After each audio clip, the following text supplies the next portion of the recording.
반갑습니다. 교과서 팟캐스트 4번째 에피소드입니다. 마이크 음질 좀 좋아지지 않았나요? 마이크 새 걸로 바꿨는데 음질이 훨씬 더 좋아진 것 같습니다. 팟캐스트 같은 경우는 커뮤니티 게시물에 댓글을 남겨주시면 제가 댓글들을 인기 댓글 순으로 정렬한 다음에 그 다음에 차례차례 답해드리도록 하겠습니다. 일단 질문 정말 많이 주셨는데 질문을 보기 전에 격투기 뉴스를 좀 보면 파울로 코스타가 최근에 아데사냐 패배 후 처음으로 인터뷰에 응했다고 합니다. 그래서 와인을 마시고 경기에 임했느니 아니면 모발 이식을 정말 했느니 마느니 이런 질문에 대해서 답변을 해줬는데, 일단 왜 아데사냐랑 싸울 때 와인을 마셨냐면 그 아데사냐랑 싸울 때 경기가 아부다비에서 열렸죠. 아부다비에서 열리는 경기들은 밤이 아니라 아침에 싸우게 되는데, 그래서 파울로 코스타가 약간 낯설었다고 합니다. 아침에 싸워야 되는 그 타이밍을 잘 맞추지 못했고 정확하게 무슨 말을 하는지는 모르겠는데 시간 관리를 잘 못해서 감량을 한 다음에 또 경기 직전에 불필요한 훈련 세션을 실수로 집어넣었다고 합니다. 그것도 그냥 훈련 세션이 아니라 강도가 되게 높은 훈련 세션을 집어넣어서 훈련하다가 몸을 좀 다쳤다고 합니다. 다리에 여러 가지 근육통이 생기기도 했고 또 근육통 때문에 다리를 잘 못 움직이고 그 통증이 너무 심해서 잠을 못 자기 때문에 와인을 한 병 다 마셔야 그제서야 잠이 들 수 있다고 했습니다. 전 코스타가 거짓말을 하고 있다 생각하진 않습니다. 왜냐면 아데사냐랑 싸울 때 평소보다 움직임이 좀 많이 제한되어 있는 모습을 보였거든요.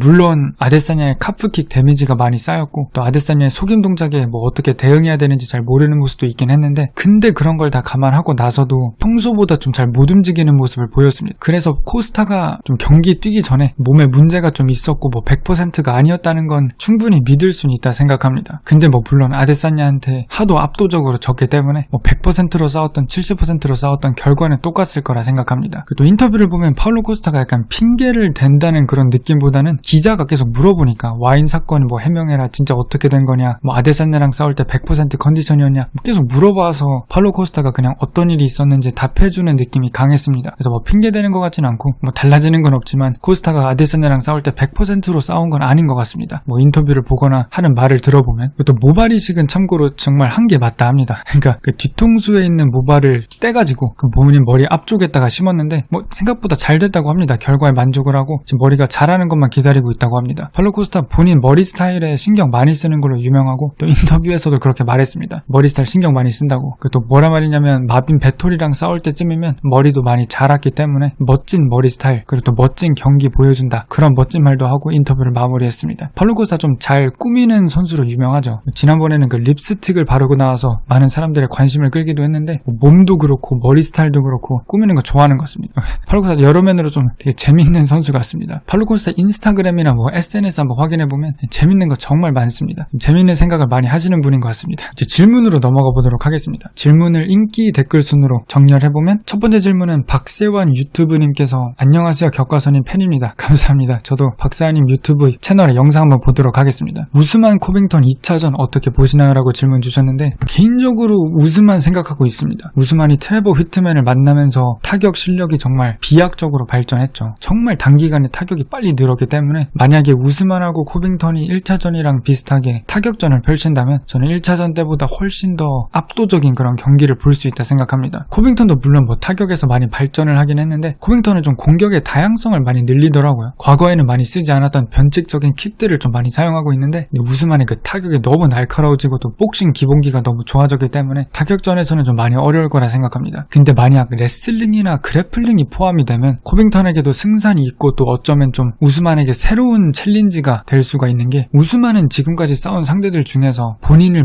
압박하는 체력이 좋은 그런 끈적끈적한 레슬러를 한 번도 만나보지 않았습니다. 길버트 번즈가 물론 테이크다운을 시도하긴 했는데 코빙턴 같은 레슬러는 절대 아닙니다. 특히 만약 코빙턴이, 그러니까 저희는 지금 모르지만 코빙턴이 만약 우스만보다 체력이 더 좋다고 할 때 만약에 코빙턴이 계속 레슬링 싸움을 걸고 4라운드 5라운드 끝까지 체력 대 체력 싸움으로 진흙탕 경기로 끌고 간다면, 만약에 우스만이 체력이 더 약하다 하면 되게 새로운 양상이 그려질 수 있다 생각합니다. 물론 우스만이 그냥 딱 보기만 해도 힘이 훨씬 더 세 보이고 또 레슬링 싸움에서 우스만이 더 유리하겠지만 좀 우스만이 지금까지 만나보지 못한 챌린지라는 점에서 다를 것 같습니다. 만약 코빙턴이 경기 운영을 잘해서 우스만이 본인의 테이크다운을 경계하게 한다면 완전 신세계거든요. 우스만은 한 번도 경험해보지 못한 게 됩니다. 왜냐하면 그 위아래 페이크 있죠. 그 타격가가 레슬러랑 싸울 때 항상 만나는 그 딜레마, 지금 레슬러가 움직일 때 위로 공격할 건지 아니면 밑으로 테이크다운을 노릴 건지 진짜 헷갈리거든요. 그러니까 제가 타격가고 제 앞에 레슬러가 있는데 레슬러가 움찔하고 동작을 주면 저는 지금 이게 밑으로 테이크다운인지 위로 타격 타격인지 너무 헷갈립니다. 그래서 하빕이랑 맥그리거랑 싸울 때 하빕의 테이크다운을 계속 의식하니까 맥그리거가 오히려 타격에서도 하빕한테 좀 밀리는 모습을 보이기도 했죠. 우스만은 지금까지 그런 고민이나 그런 헷갈림을 한 번도 경험해 본 적이 없고 경험할 필요도 없었습니다. 항상 우스만의 상대가 그런 걱정을 해왔어야 됐는데 우스만이 이제 그런 걱정을 하게 될 입장이라면 한 번도 경험해보지 못한 챌린지이기 때문에 좀 새로운 그런 양상이 그려지지 않을까 싶습니다. 코빙턴이 이긴다는 건 아니고 저는 우스만이 이길 거라고 생각하고 있긴 하는데 좀 그냥 순수 타격 말고 코빙턴이 이기기 위해서는 좀 공격의 다양성을 섞어줘야 되지 않나 싶습니다.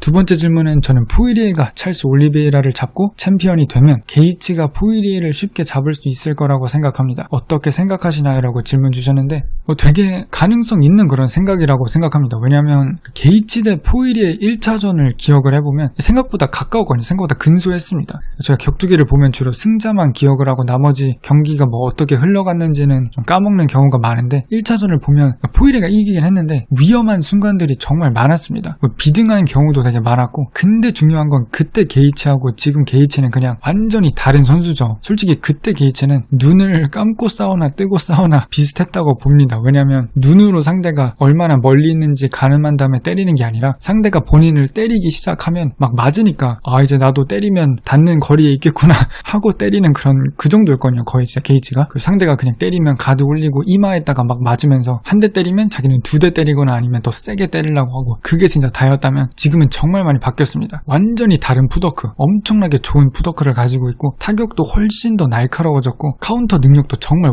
월등해졌습니다. 그래서 포이리하고 게이츠 1차전을 보고 만약 둘이 싸우게 된다면 2차전을 봤을 때 게이츠가 훨씬 더 많이 발전한 선수이기 때문에 1차전이 만약 근소했다면 2차전은 뭐 게이츠가 유리하지 않을까 그렇게 생각해도 될 수 있다 생각합니다. 격투기는 변수가 너무 많기 때문에 어떤 전략을 들고 나올지 또 포이리에는 눈에 보이지 않는 면에서 발전을 이루었을 수도 있으니까 그건 모르겠지만 박세환 유튜브님께서 질문 주신 건 충분히 일리 있는 말이라 생각합니다. 포이리에를 쉽게 이길 거라 생각하진 않습니다. 아무도 포이리에를 쉽게 이기진 못하죠. 뭐 하비 빼고 포이리에가 맷집도 좋고 그 위기 대처 능력도 좋고 끈기와 투지가 정말 좋기 때문에 댄 후커전에서도 2라운드 때 거의 피니시 당할 뻔했는데 나중에 그 의지와 그 맷집과 투지로 결국 5라운드를 다 갔을 때는 포이리에가 이겼죠. 그래서 누구도 게이츠라 하더라도 쉽게 이기진 못할 거라 생각합니다. 그 다음 질문은 최근 벨라토르에서 패배를 한 전 챔피언, 전 패널급 챔피언, 현 라이트급 챔피언 패트리시오 핏불 UFC로 넘어오면 경쟁력이 있을까요? 라고 질문 주셨는데 전 개인적으로 핏불 같은 경우가 UFC 밖에서는 가장 위대한 선수라 생각합니다. 그러니까 UFC 밖에서 최근에 그 AJ 맥키한테 지긴 했는데 그래도 그 경기 하나만 보는 게 아니라 약간 커리어 전체나 아니면 지금까지 누구랑 싸웠고 누구를 이겼고 참고로 그 핏불이 챈들러도 옛날에 이겼죠.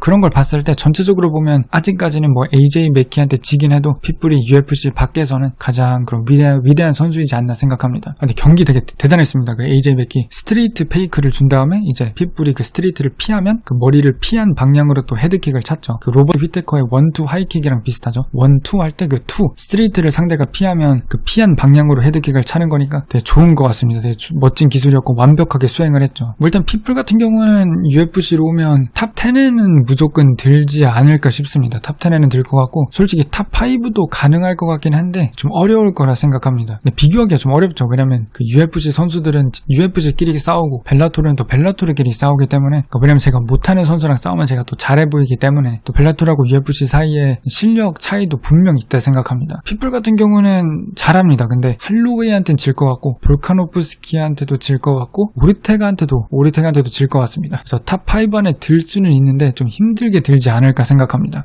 그 다음 질문은 하나 줄게 갤럭시 하나 주세요 님께서 격투기 카페에서는 찰스 올리베이라가 포이리에한테 당연히 질 거라는 예상이 지배적인데 격과사님 생각을 듣고 싶습니다. 개인적인 생각으로는 현재 올리베이라는 완성형 파이터라고 생각을 하며 라이트급에서도 장기 집권 가능하다 생각합니다 라고 질문 주셨는데 일단 저도 동의합니다. 스타일상 절대 쉽게 질 것 같진 않습니다. 근데 그렇게 말씀하시는 분들이 왜 그렇게 말하는지는 충분히 이해가 갑니다. 왜냐면 올리베이라가 누구를 이겼는지 보면 제러드 고던을 잡고 케빈 리를 잡고 퍼거슨 잡고 바로 타이틀샷을 받았거든요. 근데 퍼거슨을 잡았다는 게 저는 이게 얼마나 의미를 가지는지 좀 애매하다 생각하는 게 언제부터 얼만큼 기량 저하가 왔는지 좀 애매합니다. 그러니까 게이츠가 퍼거슨을 이기고 타이틀샷을 받았죠. 지금 다리우스가 퍼거슨 이겼는데 타이틀샷 받진 않죠. 저희는 지금 퍼거슨이 탑 10인지 탑 15인지 탑 20인지 아니면 뭐 UFC 레벨조차 아닌지 과장되긴 했지만 모릅니다. 왜냐면 기량 저하가 너무 빨리 일어났기 때문에 얼마나 기량 저하가 일어난지 진짜 모릅니다. 퍼거슨은. 그래서 지금 퍼거슨을 이긴다는 게 얼마나 큰 메리트인지가 좀 가늠하기 어려워집니다. 그리고 올리베이라가 당시 퍼거슨이랑 싸울 때도 퍼거슨이 얼마나 기량 저하가 이미 이루어졌는지도 알기 힘들고요. 그리고 거기에다가 이제 올리베이라는 퍼거슨을 이기고 심지어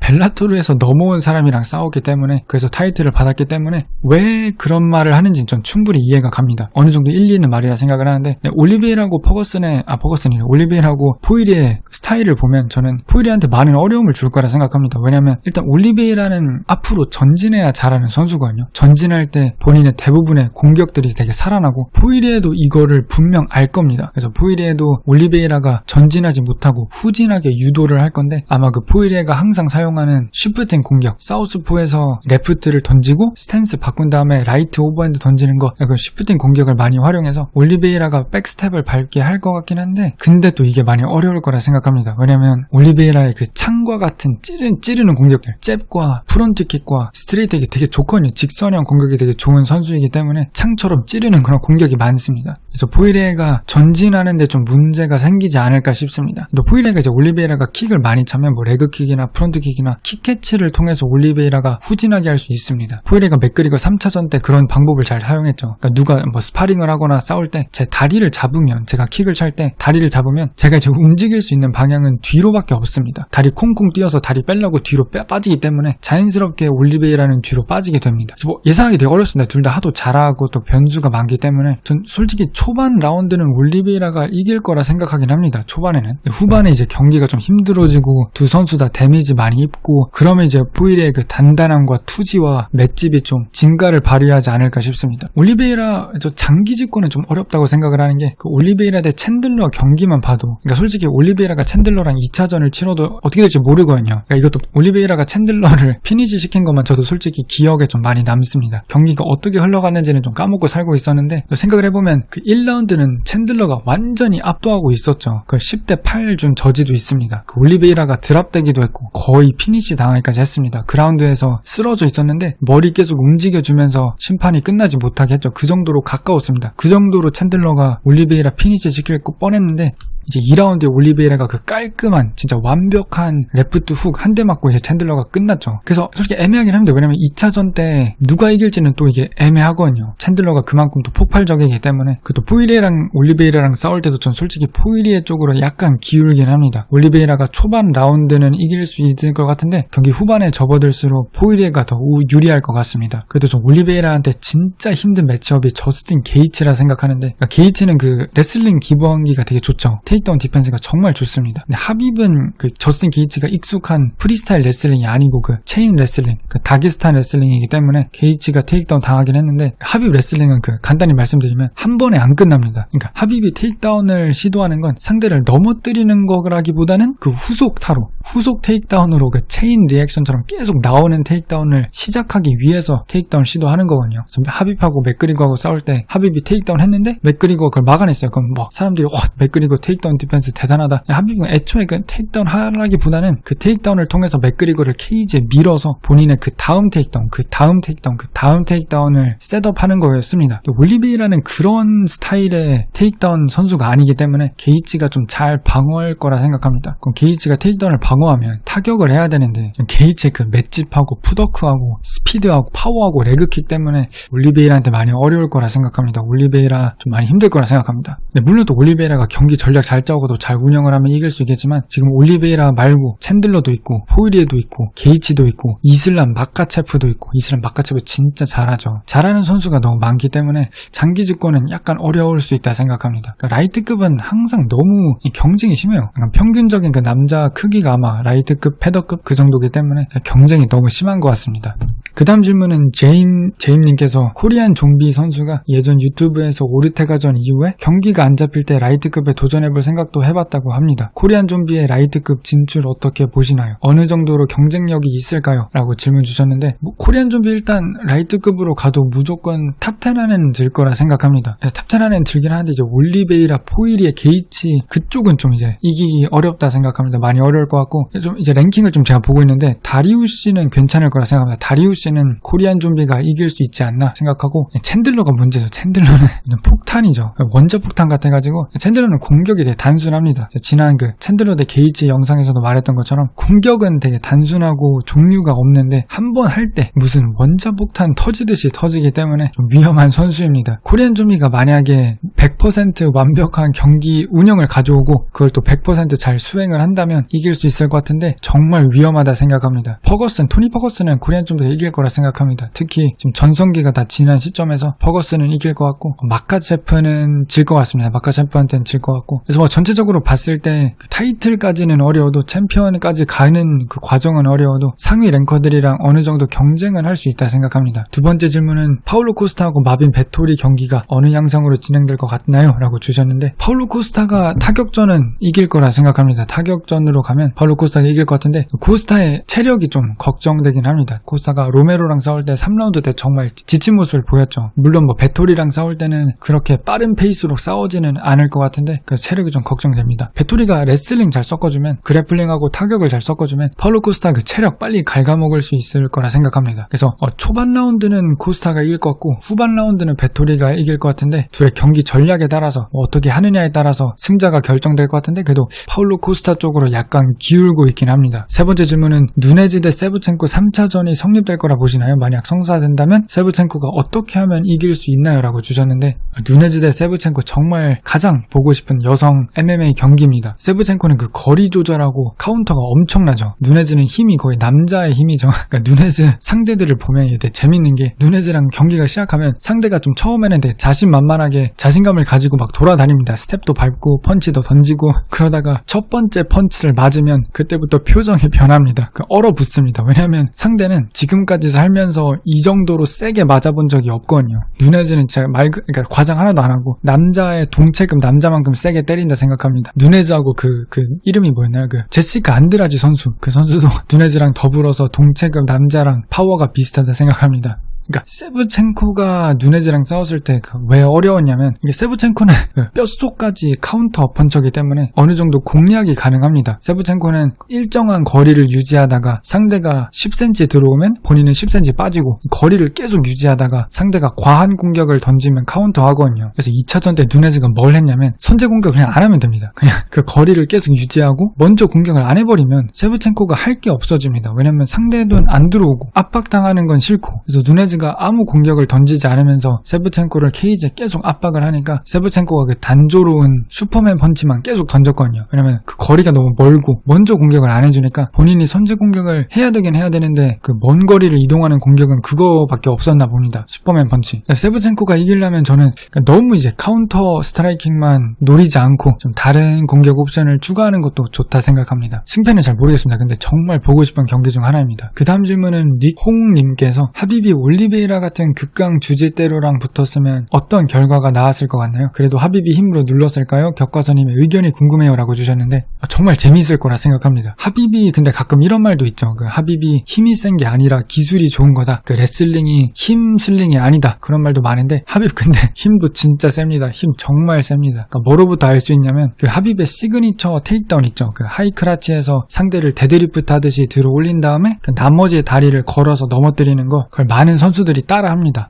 똑같이 해보려 하는데 실패합니다. 힘이 안 되거든요. 그 맥그리거 대 포이리에 3차전에서도 포이리에가 맥그리거한테 똑같은 걸 시도했거든요. 하이크라치에서 들어 올려야 되는데 들어 올리는 게 너무 어렵습니다. 상대가 움직이고 있기 때문에 거기에서 실패합니다. 힘이 딸려서 상대를 들어 올린 다음에 이제 다리를 걸어야 되는데 그게 안 되더라고요. 하비 힘 정말 셉니다. 기술도 좋고요. 올리베이라가 하비비랑 싸우면 경기 중에 최소 한 번은 하위 포지션에 아마 있을 것 같은데, 올리베이라가 하위 포지션에서 뭘 하는지 보면 항상 그 하체 관절기를 노리죠. 그 하체 관절기로 상대를 그러니까 서브미션 승을 노리는 건 절대 아닙니다. 그 서브미션을 걸어서 상대가 하체 관절기에서 빠져나가기 위해서 등을 돌리면 그때 올리베이라가 일어나려고 약간 일어나기 위한 수단으로 사용을 하는 그런 선수입니다. 하비비는 또 파운딩 게임이 정말 장난 아니죠. 이 하비비처럼 파운딩을 때리기 어렵거든요. 하비비는 일어서서 상대 그 가드 위에 이렇게 일어서서 파운딩을 치는데, 그럼 상대한테 공간을 많이 주기 때문에 상대가 일어나거나 다른 포지션으로 바꾸거나 그런 공간을 기회를 주는 겁니다. 그래서 이건 기술이 정말 높아야 하비비처럼 파운딩을 칠 수 있습니다. 잘 모르겠습니다 솔직히. 근데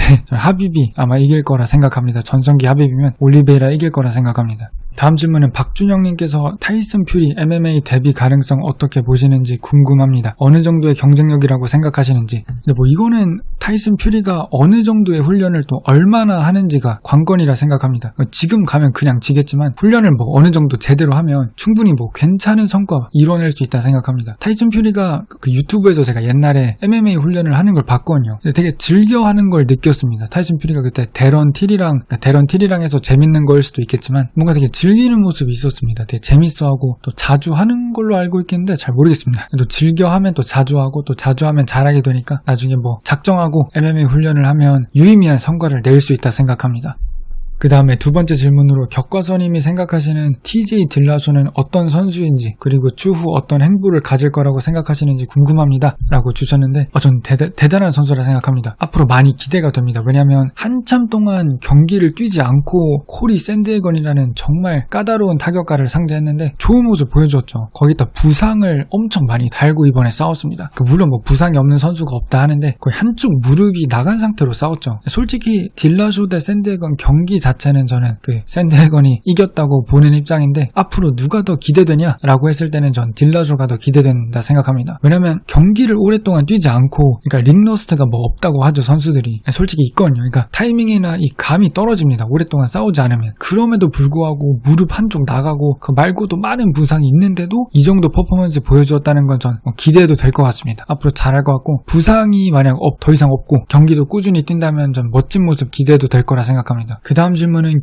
김승현님께서 파이트 캠프, MMA 체육관들이 어떤 곳이 있는지, 뭐 체육관별 특징, 체육관들이 어떤 선수들이 있는지 궁금합니다 라고 주셨는데 저도 뭐 많이 알지는 못합니다. 그 대표적인 것만 아는데 뭐 일단 그 유명한 AKA가 있죠. 그 아메리칸 킥복싱 아카데미라고 그게 되게 유명한 거. 그 하빕하고 코미어하고 맨날 유튜브에 뭐 재밌는 장난치는 거 올라오는 거 있죠. 그게 그 AKA입니다. 거기에 코미어도 있고 하빕도 있고 라콜드도 있고 지금은 은퇴했지만 그 조시 톰슨도 있습니다. 좀 웃긴 게 웃기지 않나요? 이름은 아메리칸 킥복싱 아카데미인데 킥복싱은 하나도 안 가르치고 레슬링만 가르치는 것 같습니다. 거기에 나오는 선수들 보면 하비비니 뭐 코미어, 이슬람 마카체프 킥복싱은 안 하고 레슬링만 하네요. 또 ATT조 있죠. 그 아메리칸 탑팀 거기 출신 유명한 선수는 뭐 더스틴 포이리에도 있고 마스비달, 우들리, 주니어 도스 산토스도 있습니다. 또 엘레베이션 파이팀이라고도 있는데 거기는 뭐 커티스 블레이스도 있고 오브레임도 있고 그 오브레임이 진짜 대단한 선수인 게 원래 그 팀 출신이 아니었거든요. 블레이스랑 싸우고 나서 졌죠. 블레이즈한테 지고 나서 내가 배울 게 많구나 해서 블레이즈 있는 체육관으로 옮겼다고 합니다. 그래서 항상 배우려고 하는 게 되게 멋있는 것 같습니다. 또 엘리베이션 파이팀에 코리 샌드하건도 있죠. 코리 샌드하건도 있고 그 트레버 휘트맨 코치는 그 원래 체육관을 운영하고 있었는데 얼마 전에 격투기 장비 뭐 글러브나 신패드나 그런 걸 만드는 비즈니스를 시작을 해서 ONX 스포츠라고 이제 시간이 부족하기 때문에 그 체육관은 문을 닫았다 합니다. 근데 이제 대신 시간이 남는 시간에 그 ONX 스포츠라고 하는 거 안에서 되게 소수의 파이터들을 훈련하는데 대표적인 뭐 저스틴 게이치, 로즈 나마유니스, 카마루 우스만이 있죠. 전 트레버 위트맨이 거의 뭐 마술사라 생각합니다. 그 정도로 좋은 코치고 또 선수들을 정말 많이 바꿔놓은 사람이기 때문에 이 게이치가 정말 대단한 게 그 제가 게이치하고 트레버 위트맨이 어떻게 지금까지 이렇게 훈련해왔는지 그 팟캐스트인가 인터뷰를 봤는데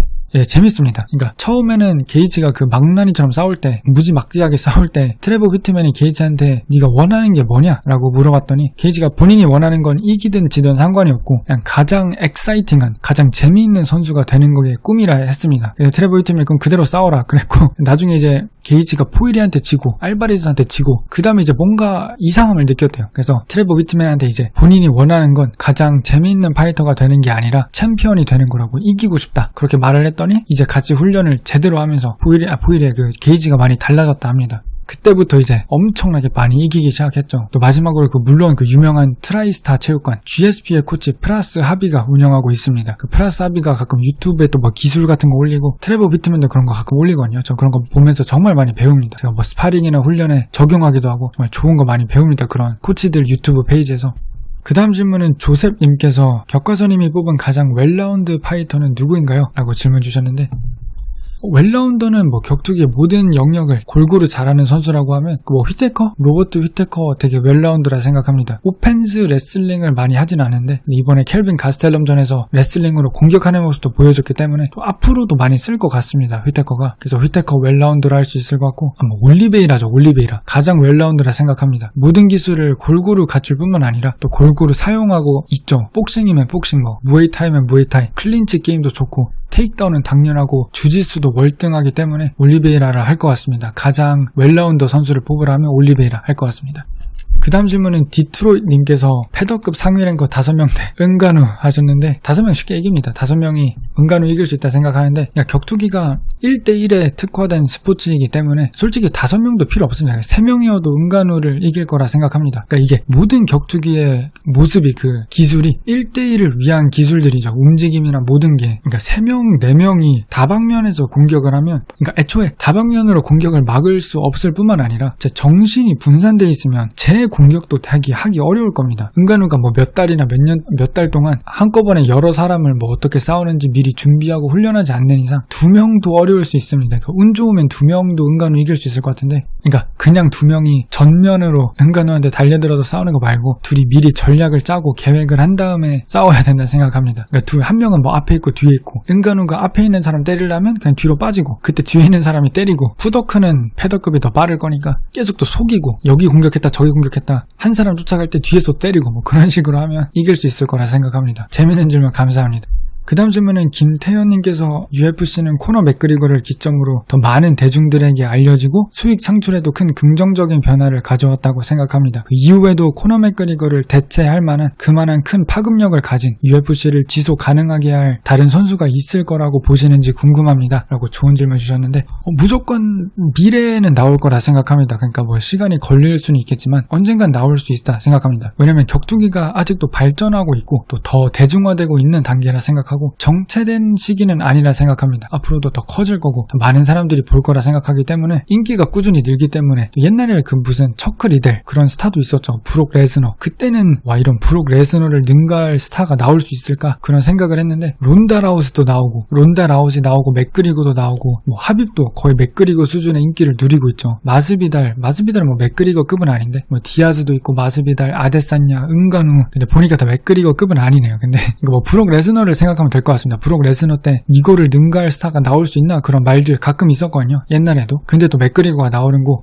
맥그리거 다음에도 또 더 유명한 스타가 충분히 나올 수 있다 생각합니다. 마지막 질문으로 김동규님께서 MMA 무술은 어떻게 변화할까요? 정제될까요? 자유로워질까요? 라고 질문 주셨는데 개인적으로 저는 격투기 MMA가 한 방향으로 좀 정제되고 수렴할 거라 생각합니다. 그러니까 지금은 격투기가 과도기에 있고 또 발전하는 중이기 때문에 좀 다양한 스타일이 많죠. 매번 새로운 게 발견되고 카프킥만 봐도 쓰지 않다가 이번에 유행해가지고 또 많은 선수들이 쓰고 있죠. 그런 식으로 계속 한동안은 새로운 게 계속 나올 거라 생각하는데 그런 어떤 특이점이 지나고 나서 새로운 게 더 이상 많이 나오지 않는 시점이 올 거라 생각합니다. 복싱은 비슷하죠. 복싱은 특히 새로운 건 딱히 없습니다. 복싱은 계속 비슷비슷하고 누가 뭘 하는지 어느 정도 연구가 돼 있고 또 분석이 돼 있는 상태입니다. 격투기도 그렇게 되지 않을까 생각합니다. 한 3개에서 4개 좀 규격화된 정해진 스타일로 격투기가 수렴해가지 않을까 싶습니다. 신체 능력이나 신체 조건에 따라서 모두가 똑같은 스타일을 가질 수는 없으니까 한 3개에서 4개에서 5개 그런 스타일에 수렴할 거라 생각합니다. 그럼 좀 재미는 좀 덜해지겠죠. 왜냐면 지금이 더 재밌습니다. 지금 스타일이 되게 극단적인 스타일이 많기 때문에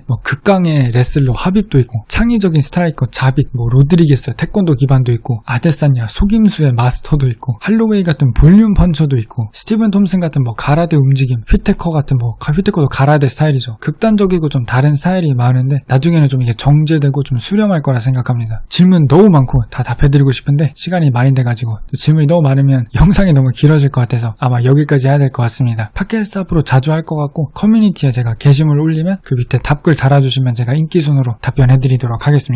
주변에 격투기에 관심이 있거나 아니면 오랫동안 차를 타거나 지하철을 타거나 꼭 화면을 보지 않더라도 이런 오디오 방식으로 듣는 걸 좋아하시는 분이 있으면 이 팟캐스트 추천해 주시면 감사하겠습니다. 영상은 여기까지 하도록 하겠습니다. 감사합니다.